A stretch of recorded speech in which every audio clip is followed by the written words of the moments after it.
আরও একটা নতুন ভ্লগে তোমাদের সকলকে স্বাগত জানাই। আজকে রবিবার, ছুটির দিন, 24শে নভেম্বর 2024। তবে হ্যাঁ, গোটা ভ্লগটা দেখলে বুঝতেই পারবে ছুটি বলে একদমই কোনো ব্যাপার নেই আমার জীবনে। কারণ ছুটির দিনে সব থেকে বেশি কাজকর্ম করতে হয়। আর সকাল সকাল গুলি কিন্তু একা একাই পাশের ঘর থেকে আমাদের ঘরে চলে এসেছে। আর দেখো, এসেই আমার ঘরে পড়ার চটিগুলো হাতে নিয়েও পালিয়ে যাচ্ছে। প্রত্যেক দিন বলি ধরবি না, কিন্তু ও এসে একই কাজ করবে। তারপর একটু ফ্রেশ হয়ে নিলাম। ছেলেকে আগেই সমস্ত কিছু ফ্রেশ ট্রেশ করিয়ে খাবার দাবার খাইয়ে নিয়েছি। এবার আমার পালা। বহুদিন পর আজকে সকালে টিফিনে খাবো ছাতু মুড়ি। সেই ছোটবেলায় খেতাম। সেরকম খুব একটা মুড়ি খাওয়ার সময় হয় না আমার, তবে ছাতু মুড়ি খেতে কিন্তু মাঝে সাঝে বেশ ভালোই লাগে। আজ অনেকদিন পর ভাবলাম একটুখানি ছাতু মুড়ি দিয়ে টিফিনটা সেরে নিই। বেশ খিদে পেয়েছিল, যেহেতু অনেকটা বেলাতে ঘুম থেকে উঠেছিলাম। তারপর হাতের কাজগুলো সেরে নিচ্ছিলাম, ঘর দোর গুছিয়ে নিচ্ছিলাম। আর একটা দিন ছুটি মানে সমস্ত কাজ সেদিনই করতে হবে। এই সবে বিছানাটা গুছিয়ে গেলাম, আর দেখো 3 জনে মিলে তাণ্ডব শুরু করেছে। যাকে তাও ভালো, মোবাইল ফোন ঘাটার থেকে ওদের যে এই শৈশবটা, এভাবেই ওরা উপভোগ করুক না হয়। সুমিত, ফোকাস, ব্লগ হচ্ছে। এই ব্যাগের মধ্যে কাকে ভরবো? বিমানকে? ওকে ওকে ভর। হ্যাঁ, এদিকে ওকে ব্যাগে ভরে নিয়ে যাবো। মুখটা দেখ। ওকে ভরে নে ব্যাগে। আসো, তুমি ভরবে? না, ও তো ভালো তো। গুলি, ব্যাগে চলো। আসো আসো বিমান, তুমি আসো। কেন? ব্যাগ ওর ভরে নিয়ে চলে যাই, চলো।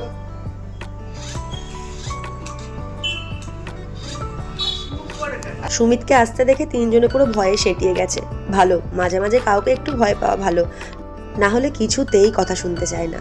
যাই হোক, সময় পেয়েছিলাম তাই একটুখানি আলপস গুডনেসের ফ্লেক্সিড জেলটা মাথায় লাগাচ্ছিলাম। এমনিতে তো সময় পাই না, তারপরে এত ঠান্ডা লেগেছে সে কি আর বলবো। কিন্তু চুলের একটু যত্ন না নিলেও নয়।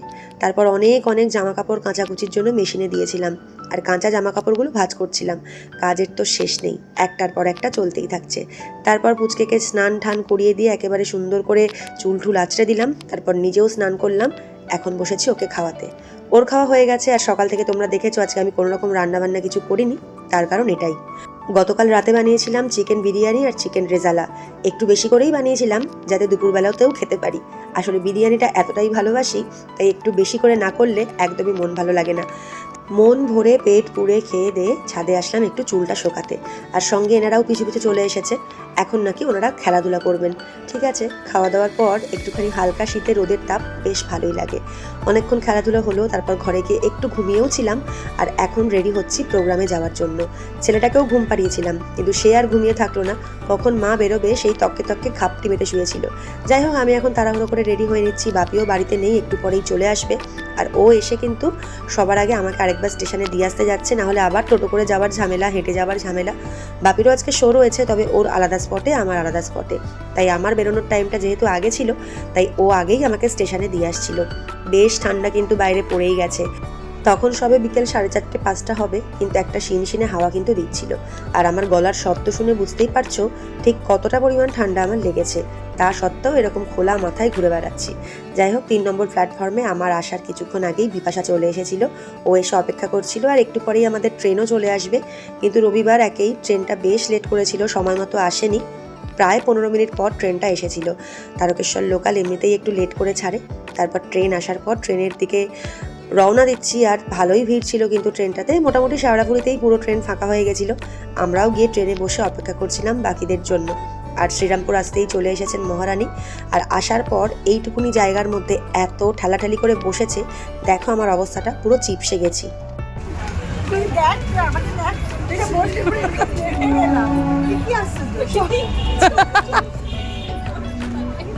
পাশাপাশি বসে সবাই এত গল্প জুড়েছিলাম, কখন যে বেলুড় স্টেশনটা চলে যাচ্ছিল সেই ভয়ে তাড়াহুড়ো করে নামলাম। আসলে আমরা যখন একসঙ্গে থাকি, গল্পের বাহার তো আর শেষ হয় না। এদিকে ট্রেন যে কখন কোথায় নিয়ে চলে যাবে সেটাও মাঝে মাঝে ভুলে যাই। যাই হোক, ট্রেন থেকে নেমেছি। আর এদিকে দেখো, অনেক দিন পর অভিজিৎদার সঙ্গে দেখা। আর এই যে বহুদিন পর দেখা হলো ম্যাডাম ভূমির সঙ্গে। তো একসাথে সবাই মিলে দারুণ দারুণ এনজয় করবো আজকের দিনটা, সেই ভেবেই একেবারে হাসতে হাসতে গল্প করতে করতে যাচ্ছি। তারপর বেলুড়ে নেমে টোটো করে সোজা চলে আসলাম আমাদের আজকের প্রোগ্রাম স্পটে। সেটা হচ্ছে রঙ্গোলি বিকাতে। আর আজকেও কিন্তু এখানে আমাদের একটা ইভেন্টের শোই ছিল, তো মোটামুটি অনেকটাই বিফোর টাইম আমরা পৌঁছে গিয়েছিলাম, সেই কারণে এতটা রিল্যাক্সে হাঁটতে হাঁটতে যাচ্ছিলাম। কারণ যদি তারা থাকতো তাহলে এত ভিডিও করার সময়ও থাকতো না, আর এত হেলতে দুলতে যেতামও না। আর এই দেখো পুচকেটা আমাদের সঙ্গে সঙ্গে চলে আসছিল, তাই আমিও ভাবলাম চল তোর হাত ধরে নিয়ে যাই। আর এইখান দিয়ে আমাদের এখন লিফটে করে উঠতে হবে 4 তলা না 5 তলাতে। ভীষণ সুন্দর গেটের ডেকোরেশনটা ওরা করেছিল। ব্লগের শুরুতেই বলছিলাম আজকে রবিবার, ছুটির দিন। তবে এই ছুটির দিনের মর্যাদা ছোটোবেলাতেই বুঝতে পারতাম। এখন বড়বেলায় আর ছুটির দিন বলে জীবনে কিছু থাকে না। প্রত্যেকটা দিনই কাজের দিন, প্রত্যেকটা দিনই ব্যস্ততার দিন। আর বিশেষ করে যে দিনগুলো ছুটির দিন হিসেবে আমরা মনে করতাম, সেই দিনগুলোতেই যেন যাবতীয় কাজকর্ম আমাদের একেবারে এসে ভিড় করে। প্রোগ্রাম করার জন্য বলছি না, প্রোগ্রাম তো থাকেই, সেটা এখন সিজনে একটু বেশিই থাকে। তবে হ্যাঁ, সারাদিনের কাজকর্ম, ঘর সামলানো, ছেলেকে সময় দেওয়া, এসব দিয়ে ছুটির দিন আর ছুটির দিন থাকে না। লিফটে করে সোজা চলে এসেছিলাম ওপরে, আর ব্যাঙ্কোয়েটটা কি অপূর্ব সাজিয়েছে তোমরাই দেখো। চেষ্টা করছিলাম রিক্সাটা টানা যায় নাকি, কিন্তু না, আমার ক্ষমতা হয়নি। আর এই ছিল ফুল ডেকোরেশন। আমি তো বড় মুগ্ধ হয়ে গেছিলাম। প্রচুর ছবি তুলেছি প্রোগ্রামের আগেই, সেগুলো তো পোস্ট করেছি, আশা করি তোমরা দেখেছো। আর এই যে প্রজাপতির ডানাটা, কি সুন্দর না। এখানে অনেক ফটোশ্যুট করলাম, তারপর ভাবলাম যে না, এরপর দেরি হয়ে গেলে তাড়াহুড়ো করে রেডি হতে হবে, তখন কিন্তু ভীষণ সমস্যা হয়ে যায়। তারপর আর দেরি না করে সোজা এগোলাম গ্রিন রুমের দিকে। এত বড় ব্যাঙ্কোয়েটটা শেষই হচ্ছে না। এর আগেও এখানে অনেকবার শো করেছি, তা আজকে অনেক দিন পরে আবার এখানে এসেছি। আর দেখো কতটা খালি হেঁটেই যাচ্ছি সেই লন থেকে, হাঁটতে হাঁটতে অবশেষে গ্রিন রুমের কাছাকাছি এসে পৌঁছালাম, কিন্তু তবুও গ্রিন রুম খুঁজে পাওয়া যাচ্ছিল না। এত হাঁটাহাঁটি করে প্রোগ্রামের আগেই মনে হচ্ছে সব এনার্জি আজকে শেষ হয়ে যাবে। যাই হোক, তারপর চলে আসলাম রুমে। পুরো ফাঁকা সুন্দর একটা রুম আমাদের জন্য আগে থেকেই অ্যালট করে রাখা হয়েছিল। তো এখানে এসে সবাই মিলে ব্যাগপত্র রেখে আগে একটু রিল্যাক্স করে নিলাম, কারণ হাতে আমাদের সময় তখনও অনেকটাই ছিল। আর এই দেখো, একটা মিররে সেলফি না নিলে তো হয়ই না। আমি তো এখানে ভিডিও করছিলাম, আর সব কটা এসে আমার কাঁধের ওপরে পড়ে বলছে একটা ছবি তোলো, ছবি তোলো। আর হ্যাঁ, এখানে দাঁড়িয়ে 2-4টে ফটোশ্যুটও করে নিলাম। আর তারপরে সময় একদম নষ্ট করা আর যাবে না, কারণ অনেকটা লেট হয়ে গেছে। এবার বসে পড়বো মেকআপের জন্য। মেকআপ করতে বেশি সময় আমাদের কারোরই লাগে না, খুব তাড়াতাড়ি হয়ে যায়। তবে আজকে বেশ রিল্যাক্সে হালকা হাতে মেকআপ করছিলাম, আর প্রচুর প্রচুর গল্প করছিলাম। বহুদিন পর দেখা হলে যেটা হয়, পুরনো স্মৃতিচারণ করা, সেসবই করছিলাম। কবে কি হয়েছিল, কবে কি না হয়েছিল, সেসব আলোচনা নিজেদের মধ্যে করছিলাম আর হাসাহাসি করছিলাম। আর এই দেখো, এত স্পিডে মেকআপ কিন্তু আমি করছিলাম না, এটার টাইমারটা কিন্তু বাড়িয়ে দেওয়া, সেটা আশা করি তোমরা বুঝতেই পারছো। হয়তো অনেকেই জিজ্ঞেস করে, এবার এর আগেও করেছে, যে এত সাজিস রোজ রোজ ভালো লাগে। আমি বলি হ্যাঁ, এই সাজটা সাজতেই ভালো লাগে। এমনি ধরো কোথাও যাচ্ছি, কোথাও ঘুরতে যাচ্ছি, তখন হয়তো এত মেকআপ করতে সাজতে ইচ্ছা করে না। তবে যখনই নাচের শো থাকে তখন কিন্তু একদম নিজেকে এইভাবে তৈরি করতে আমার ভীষণ ভীষণ ভালো লাগে। এই জিনিসটা যদি আমার জীবনে না থাকতো তাহলে অনেক কিছুই বৃথা হয়ে যেত। বললাম যে তোমরা দুজন দুজনকে কি আগে থেকে চিনতে নাকি এখানে আসার পর চিনেছো? ফার্স্ট বলি ওকে আমি চিনতাম না, যখন ফার্স্ট গ্রুপে আসেনি, ভদ্র ভাষায় বলবি, বাজে কিছু বলিস।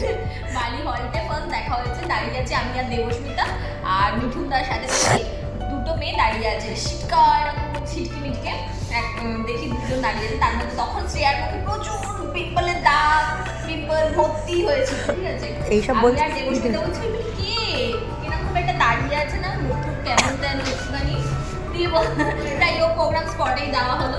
দিয়ে তারপর আমি ওকে আবার জ্ঞান দিয়েছিলাম, যেহেতু আমি একটু মেকআপের সম্বন্ধে জানতাম, একটুখানি বলতাম তুমি না এইভাবে করো না, এইটা এইরকম ভাবে করো। ও প্রথম দিন গিয়ে আমাকে মেকআপ নিয়ে জ্ঞান দিচ্ছিল, এত সাহস। তখন তুই যথেষ্ট মেকআপ জানতিসই না, কিচ্ছু। ঠিক আছে, তুই জ্ঞান দিবি কেন? হ্যাঁ, আমি জ্ঞান দিয়েছিলাম যে তুমি এরকম করো না, কারণ আমি অন্তত যেটা ভালো লাগতো, যার যেটা ভালো লাগতো বলতাম, যেটা পারতো না সেটাও আমি বলতাম তখন। আমি দেবস্মিতা বলে কেমন যেন রে, কিছু ভালো জন্য বললাম, কেমন একটা করলো। তারপরে ওই ফেরার সময় থেকে যা পিরিত শুরু হলো, তারপর থেকে চলছে দিদি হ্যাঁ দেবে গো আরেকটু চা। তখনই মানে ওর বাড়িতে আমি চলে যাই, ও আমাকে পাল্টা দিতে চল চল চল আমার বাড়ি চল, চিকেন দিয়ে ভাত খাওয়াবো চল, আর ঠিক আছে খাবো না। এরকম পিরিত হয়ে গেল, ভাবতে পারছেন সকালবেলা। আর শোন, তখন না শোন, তখন করোনা কিছু ছিল না, ঠিক আছে? এখানে চা ঢেলে দিই। ও সেই তখন থেকে একটা কালো রঙের মাস্ক মুখে পরে ঘুরতো, বিচ্ছিরে পাটিয়ালা প্যান্ট আর একটা হলুদ রঙের ফুলাতা টপ পরে প্রোগ্রামে যাচ্ছে, ঠিক আছে? এই হলুদ রঙের নয় টপ, ওটা ব্লু টপ। এখনো আমার কাছে ছবিটা আছে। ছবি আছে? দেখাস তো। দেখাবো, দেখি আমার ইয়েতেও আছে, ফেসবুক প্রোফাইলেও ছিল। পুরোনো দিনের অনেক স্মৃতিচারণ করে সবশেষে আইল্যাশ, লিপস্টিক আর একটুখানি সেটিং স্প্রে দিয়ে পুরো মেকআপটাকে সেট করে নিলাম। আমার মেকআপ কিন্তু ডান, আমার একার না, ওদের সবারই মেকআপ হয়ে গেছে। আর এই হলো মেকআপের ফাইনাল লুক। এবার ড্রেস পরতে হবে, অর্নামেন্টস পরতে হবে, তারপর বসে থাকতে হবে, কারণ কখন শোটা শুরু হবে সেটা আমরা কেউ জানি না। আর দেখো মোটামুটি অর্নামেন্টস সমস্ত কিছু পরা হয়ে গেছে, আর সবাই কিন্তু একেবারে রেডি হয়ে গেছি। এবার যখন আমাদের ডাকবে তখনই চলে যাব, কারণ আমাদের আর কোনো কাজকর্ম বাকি নেই। এবার মেকআপ টেকআপ যা যা বার করেছিলাম সব কিছু গুছিয়ে একদম ব্যাগ ঠ্যাগ প্যাক করে রেডি করে রেখেছি, কারণ শেষ হয়ে গেলেই আমরা দৌড়াবো। আর এই দেখো আমাদের দুজনকে একদম সেম লাগছে না। তারপরে রিলসটা দেখেছি রে,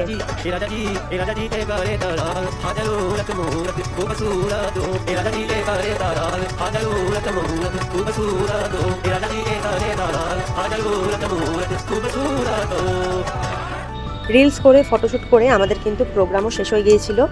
আর সেই সমস্ত ভিডিও আলাদা করে কিছু নেওয়া হয়নি। আর এখন আমরা মেকআপ না তুলে শুধুমাত্র ড্রেস চেঞ্জ করে অর্নামেন্টস খুলে রুদ্ধশ্বাসে দৌড়াচ্ছি, তার কারণ হচ্ছে অনেক রাত হয়ে গেছিলো। আরও যদি রাত হয়ে যেত একা একা ফিরতে হবে, আজকে বাপিও সঙ্গে নেই, তো সেই চিন্তায় সবাই মিলে দৌড়াদৌড়ি করছি, সবারই বাড়ি ফেরার একটা তাড়া। আর স্টেশনে এসে দেখো আমাদের কি অবস্থা, ট্রেন আসতে একটু দেরি রয়েছে, তো সেই কারণে এখনই সবাই মিলে ভাবলাম মেকআপটাকে তুলে ফেলি। আর মেকআপ তোলার সময় সবার আসল রূপগুলো বেরিয়ে গেছে, আমরা কিন্তু একটুও ভয় পাই না নিজেদের আসল রূপগুলো দেখাতে, ঠিক আছে? তাই জন্য সমস্ত কিছু ভিডিও তোমাদেরকে সাথেও শেয়ার করছি। আর দেখো কি অবস্থা সবার মুখগুলোর। দে দে দে এই চোখের গ্লিটারটা তুলে ফেলতে হয়। এখন কি বলে ভুলে গেছি, যা কি বলে ওটাকে, না কোর্স করাচ্ছে, কোর্স মেকআপ ক্লাস। দেখাচ্ছি, গ্লিটারটা তোমার পর ফোনটা তেলটা দিয়ে মুখটা দাঁড়াও। এবারে এরকম ভাবে একটা বাজার আমার ড্রপসের তেল নেবে, এরকম হাতে করে টুক টুক করে ঢালতে তেলটা বেশি করে নেবে, একটু বেশি করে, হ্যাঁ সব বেশি করে নেবে। এরকম হাতে এরকম চপচপে করে ঘষবে, এরকম ভাবে ঘষে যায় বালি।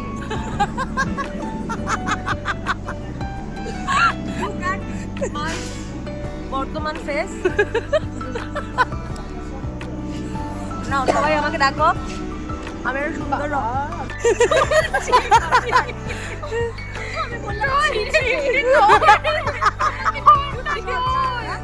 দাঁড়া দাঁড়া অনেক দাম, ঠিক আছে? এটা টিভির অনেক দাম, একটা গোটা পিস দিয়েছি, সব মুছেছি, আমি তো ছিঁড়ে যাবে। দেখি কতটা দিয়েছে চিড়ে, পরিমাণটা দেখান দিদি।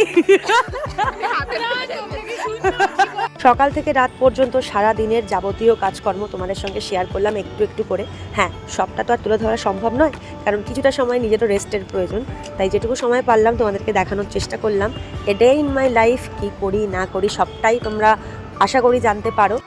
আমিও মাঝে মাঝে সময় সুযোগ করে এরকম ছোট ছোট ব্লগ পোস্ট করতে থাকবো, আমার জীবন কাহিনী তোমাদের সঙ্গে শেয়ার করতে থাকবো।